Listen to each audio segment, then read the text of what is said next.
Shalom adik-adik yang Tuhan Yesus kasihi. Rasa ini ibadah online kita yang ke-12. Ada rasa sedih karena kita belum bisa bertatap muka. Tapi kita harus senantiasa bersyukur. Karena Tuhan Yesus terus memelihara kita sampai saat ini. Jangan patah semangat adik-adik. Mari bersukacita. Sebab kita masih diberi kesempatan untuk beribadah kepada Tuhan. Kita masih bisa melewati badai ini. Jaga kesehatan kalian juga ya. Adik-adik semua, jangan lupa pakai masker ya. Serta selalu cuci tangan. Dan juga jaga jarak apabila keluar rumah. Selamat hari Minggu. Selamat beribadah adik-adik. Tuhan Yesus memberkati.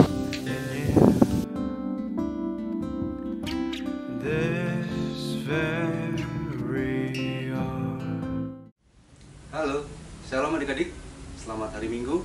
Kita berjumpa kembali dalam ibadah Persekutuan Teruna. Hari ini tanggal 12 Juli 2020.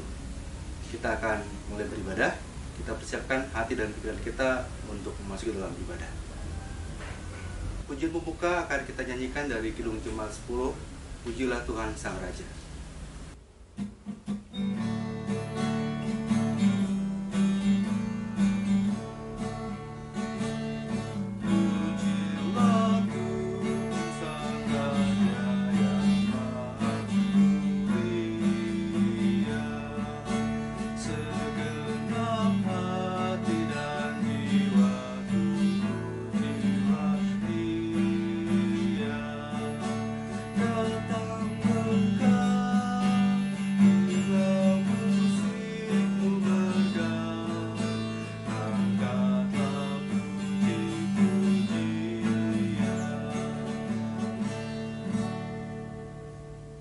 Mari adik-adik kita berdoa untuk membuka ibadah kita pada hari ini. Bapa di surga, terima kasih Tuhan, kami mengucap syukur untuk kesempatan kami bisa beribadah bersama Tuhan walaupun secara online. Kami percaya kuasa-Mu sanggup Tuhan untuk menjangkau kami semua lewat media ini Tuhan. Terima kasih Tuhan, berkati ibadah ini dari awal hingga akhir hanya di dalam nama-Mu Tuhan Yesus Kristus, Tuhan dan Juru Selamat kami yang hidup. Haleluya, amin. Sebelum kita memasuki dalam perenungan firman Tuhan, mari kita bernyanyi dari Gita Bakti 61, Tuhan ajarkanlah kehendak.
Sebelum kita mendengarkan firman Tuhan, mari kita berdoa untuk mengundang Roh Kudus Tuhan di dalam khotbah ini. Bapa kami yang dalam surga, Bapa yang kami sembah di dalam nama anak-Mu, Yesus Kristus yang adalah Juru Selamat kami yang hidup. Pada saat ini kami datang ke hadirat-Mu yang kudus, untuk memohon bimbingan Roh Kudus-Mu atas kami, di mana kami akan mendengarkan sebagian dari firman-Mu. Pakailah hamba-Mu ini ya Tuhan, untuk menyampaikan firman sesuai kehendak-Mu, agar apa yang akan saya sampaikan tidak menurut kehendak pikiran saya pribadi, melainkan Roh Kudus-Mu yang bekerja membimbing hamba-Mu ini. Berfirmanlah ya Tuhan, kami siap mendengarkan. Amin. Salam. Adik-adik terkasih, pada ibadah ini kita akan membawa firman dari 1 Korintus pasal 1 ayat 1 sampai 9. Ulangi lagi ya. Dari 1 Korintus pasal 1 ayat 1 sampai 9. Yang bunyinya begini. Ayat 1, dari Paulus yang oleh kehendak Allah dipanggil menjadi rasul Kristus Yesus, dan dari Sostenes saudara kita, kepada jemaat Allah di Korintus, yaitu mereka yang dikuduskan dalam Kristus Yesus dan yang dipanggil menjadi orang-orang kudus, dengan semua orang di segala tempat yang berseru kepada nama Tuhan kita Yesus Kristus, yaitu Tuhan mereka dan Tuhan kita. Kasih karunia dan damai sejahtera dari Allah, Bapa kita, dan dari Tuhan Yesus Kristus menyertai kamu. Ucapan syukur. Ayat yang keempat. Aku senantiasa mengucap syukur kepada Allahku karena kamu atas kasih karunia Allah yang dianugerahkannya kepada kamu dalam Kristus Yesus. Sebab di dalam Dia kamu telah menjadi kaya dalam segala hal, dan dalam segala macam perkataan, segala macam pengetahuan, sesuai dengan kesaksian tentang Kristus yang telah diteguhkan di antara kamu. Demikianlah kamu tidak kekurangan dalam suatu karunia pun, sementara kamu menantikan pernyataan Tuhan kita Yesus Kristus. Ia juga akan meneguhkan kamu sampai kepada kesudahannya, sehingga kamu tak tercacat pada hari Tuhan kita Yesus Kristus. Allah yang memanggil kamu kepada persekutuan dengan anak-anaknya, Yesus Kristus, Tuhan kita adalah setia. Begitulah firman Tuhan yang sudah dibacakan. Mari kita mendengarkan uraian yang akan saya bagikan. Dibacakan dulu melalui pendahuluan. Kota Korintus sangat strategis karena memiliki 2 pelabuhan. Lecum sebelah utara kota Korintus dan Kenkrea sebelah timur Teluk Saronit, yang menguasai persimpangan internasional, yaitu penghubung perdagangan antara barat dan timur. Kota ini sangat mengendalikan perdagangan di darat antara utara dan selatan, serta antara laut antara timur dan barat. Kota ini mempunyai 2 pelabuhan yang menjadi pusat pertemuan berbagai orang dan berbagai daerah untuk melakukan perdagangan. Karena itulah kota Korintus berkembang menjadi sebuah kota perdagangan yang cenderung menghasilkan berbagai barang mewah maupun berbagai karya seni yang indah. Di sisi lain, kota ini juga terkenal dengan kebejatan moralnya. Mengapa? Karena situasi strategis yang membuat semua orang dari berbagai daerah datang ke kota Korintus untuk melakukan perdagangan. Situasi ini sangat mempengaruhi kehidupan masyarakat Korintus menjadi masyarakat yang beragam dengan latar belakang serta tradisi kebiasaan hidup yang berbeda. Surat 1 Korintus ini merupakan salah satu surat Rasul Paulus yang panjang dan ditulis selama 3 tahun pelayanannya ketika dia menjalankan perjalanan misinya yang ketiga di kota Efesus.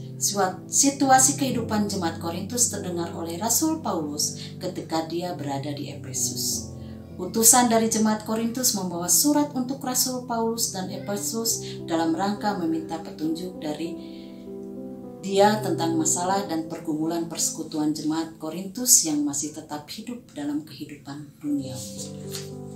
Dari poin yang ketiga ini, saya sedikit akan menambahkan apa itu kekayaan karunia bagi semua orang percaya yang sudah dianugerahkan Tuhan, itu apa saja. Saya hanya mengambil 3 contoh, yaitu 1, keselamatan adalah harta terbesar kita, menjadi harta terbesar kita karena akan menjadi pewaris kerajaan surga, menjadi anak-anak Allah. Itu bisa tercantum dalam Galatia 3 ayat 26 sampai 29. Jadi kita telah diangkat Allah menjadi anaknya. Kita menjadi ahli waris kerajaan Allah.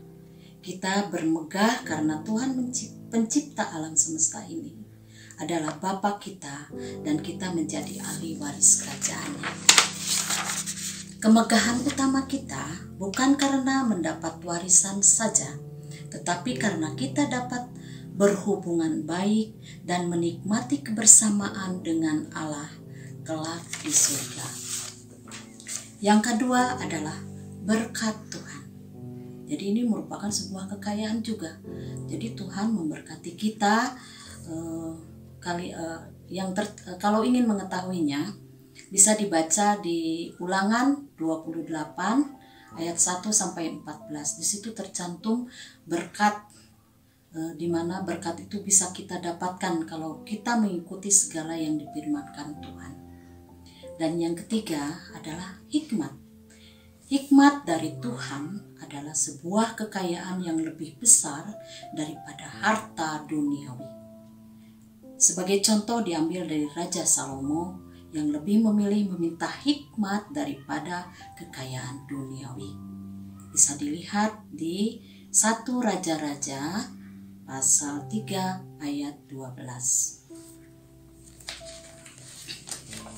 Terus kita akan membaca kembali yang poin keempatnya. Menjalankan tugas sebagai saksi Kristus harus tekun dijalankan sepanjang kehidupan orang percaya sampai dengan Yesus Kristus datang kembali. Dan ini bersambung ke poin kelimanya.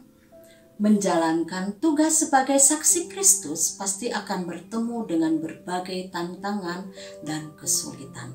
Tetapi tantangan dan kesulitan tidak boleh membuat orang percaya takut dan menyerah.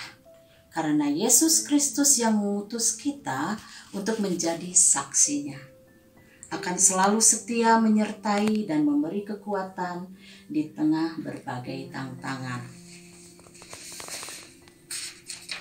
Dalam tugas pelayanan, kita sering mendapat tantangan. Terlihat di tadi poin keempat dan kelima. Jadi tantangan ini yang harus kita bisa lalui dengan tekad dari diri kita sendiri.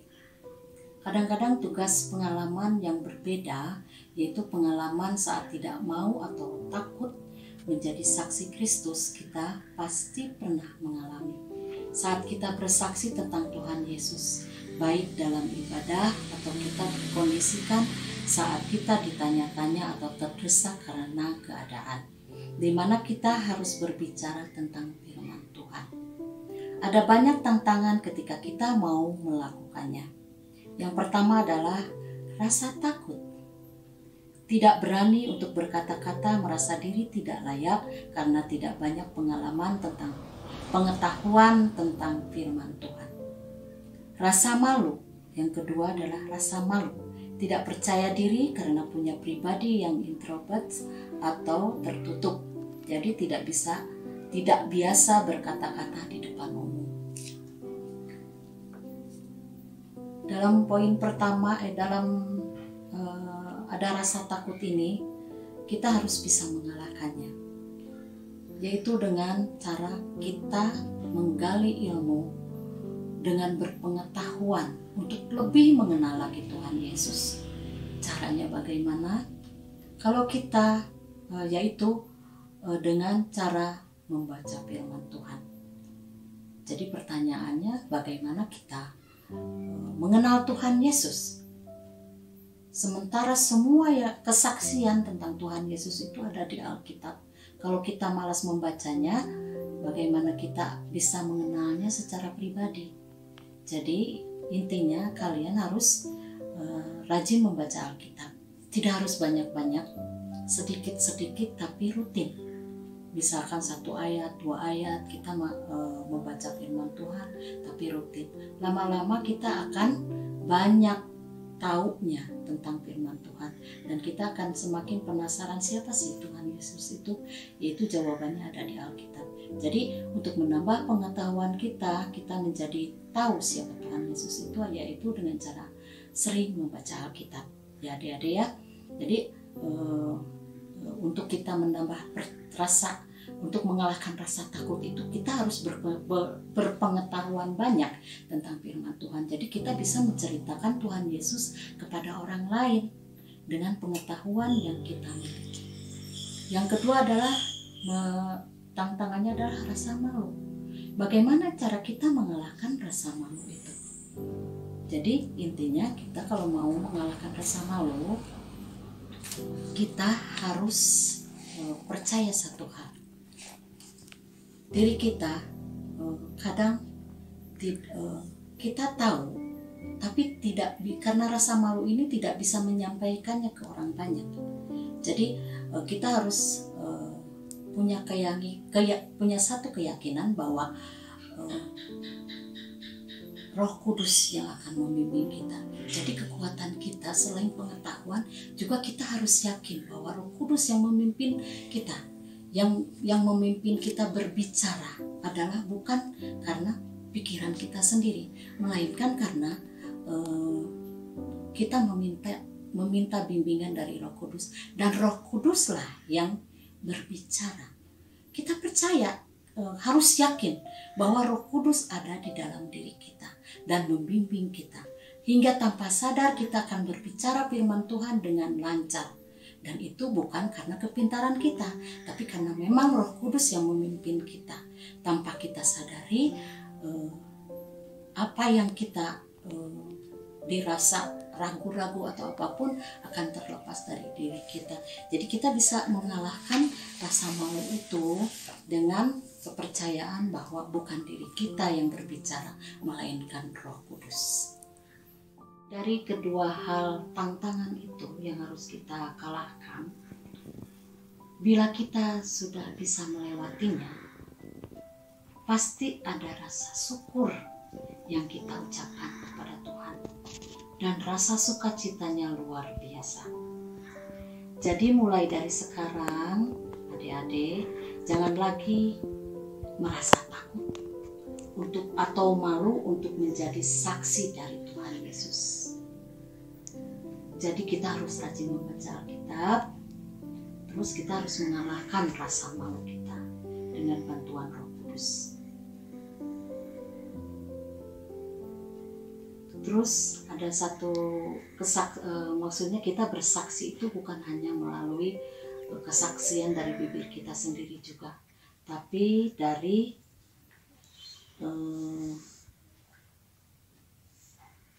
mulut kita aja ya, tapi dari segala perilaku kita juga yang bisa dinilai oleh orang lain yang mengenal kita. Janganlah kita pintar bersaksi tentang Yesus, tapi perilaku kita jauh dari gambaran pribadi Yesus itu sendiri. Jadi kita harus memberi segala tindakan atau sikap kita atau ucapan kita harus benar-benar jadi saksi Kristus. Dan bagaimana menjadi saksi Kristus itu, yaitu berperilaku dengan baik sesuai yang diajarkan oleh Tuhan Yesus. Jadilah adik-adik anak-anak terang Kristus dimanapun kalian berada. Sekian, terima kasih. Semoga bermanfaat bagi adik-adik semua. Amin. Mari kita berdoa syafaat. Kita tundukkan kepala. Tuhan Yesus, terima kasih atas firman yang sudah dibagikan untuk kami dengar dan meresapkannya ke dalam hati kami. Jadikan firman ini untuk menuntun kehidupan kami berjalan di jalan Engkau. sebagai pengingat saat kami lengah dan tersesat, sebagai penghibur di saat kami sesak dalam kesusahan dan terjepit dalam kesulitan, sehingga kami tidak salah jalan. Firman-Mu ini selalu jadi pengingat kami akan segala kebesaran dan kemuliaan Engkau, ya Tuhan, sehingga hanya Engkaulah penyelamat kami. Pada saat ini kami juga berdoa untuk anak-anak layan kami, ya Tuhan. Di saat pandemi ini, tentu yang dirasakan oleh adik-adik adalah rasa jenuh, bosan, dan kurang kegiatan.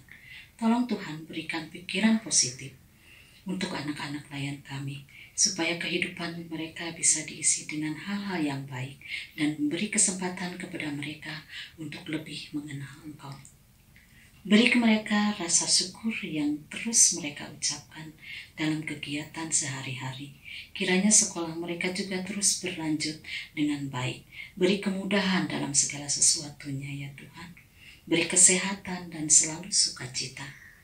Kami juga berdoa untuk Ibu Pendeta dan keluarganya, untuk senantiasa sehat, dimampukan dalam segala kegiatan melayani jemaatnya. Engkau selalu memberkati keluarganya sehingga semua baik adanya. Begitupun dengan para majelis beserta keluarganya.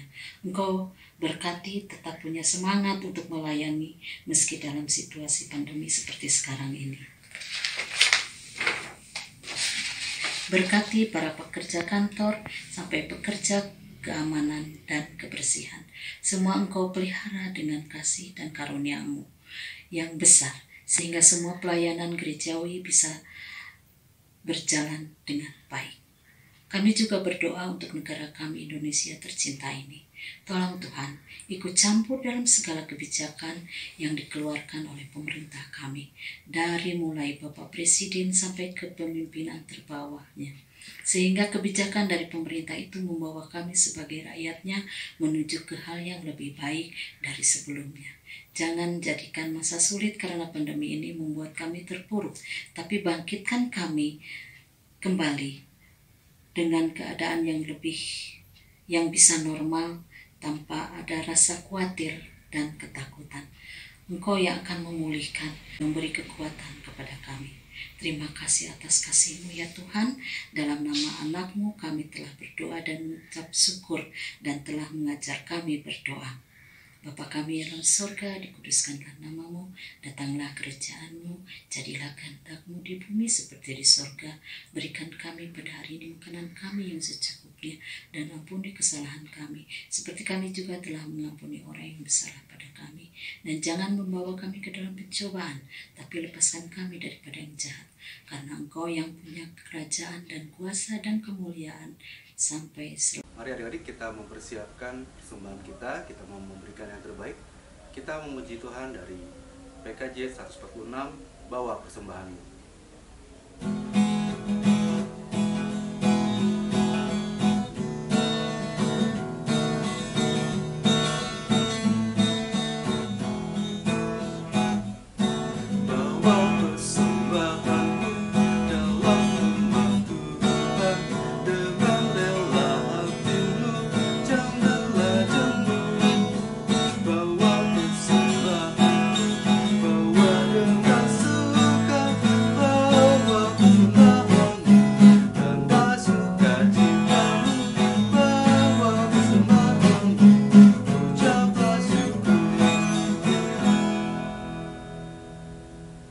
Adik-adik, ibadah kita akan segera usai. Mari kita bernyanyi dari Kidung Muda-Mudi 84 dalam Roh Yesus Kristus.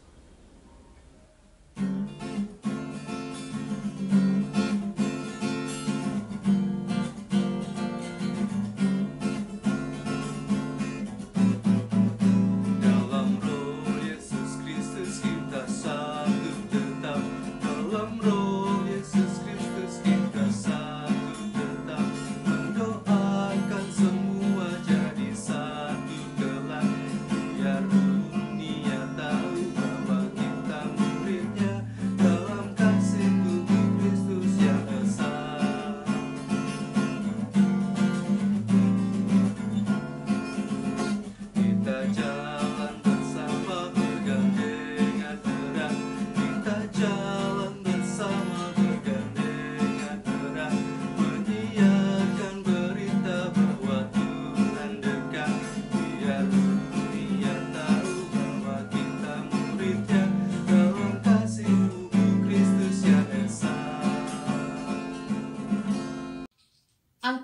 dan arahkan pikiranmu kepada Tuhan, serta terimalah berkat-Nya.